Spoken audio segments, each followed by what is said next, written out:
अण्णाभाऊ साठे यांच्या जयंतीनिमित्त सन 2024-25 अध्यक्षपदाची निवडणूक रविवार दिनांक 23 जून 2024 रोजी साहित्यरत्न लोकशाहीर अण्णाभाऊ साठे सांस्कृतिक भवन यमुनानगर निगडी या ठिकाणी पार पडली आहे।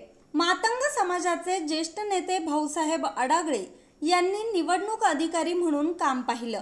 सदर अध्यक्षपदाच्या निवडणुकीसाठी एकूण 16 उमेदवारांनी उमेदवारी अर्ज दाखल केले होते, पण खरी लढत महोत्सव समितीचे माजी सचिव नितीन घोलप, माजी उपाध्यक्ष अनिल गायकवाड यांच्यात झाली।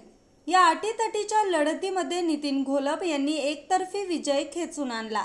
नितीन घोलप हे बहुमताने साहित्यरत्न लोकशाहीर अण्णाभाऊ साठे जयंती महोत्सव समिती पिंपरी चिंचवड शहर अध्यक्ष 2024-25 म्हणून बहुमताने निवडून आले। सदर निवडणुकीमध्ये नितीन घोलप यांना 19 मते तर अनिल गायकवाड यांना 8 मते पडली।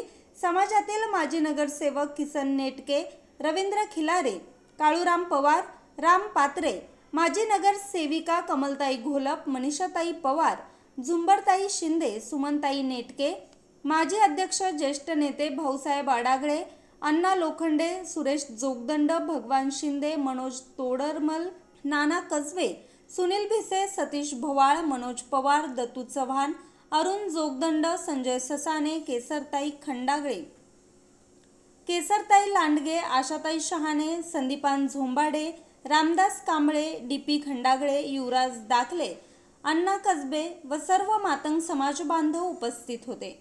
निवड झाल्यावर नवनिर्वाचित अध्यक्ष नितीन घोलप यांनी महोत्सव समितीचे माजी अध्यक्ष तसेच समाज बांधव यांच्या समवेत साहित्यरत्न लोकशाहीर अण्णाभाऊ साठे, आद्य क्रांतिगुरू वस्ताद लहुजी साळवे, क्रांतीवीर वासुदेव बळवंत फडके यांच्या पुतळ्यास पुष्पहार घालून अभिवादन केले।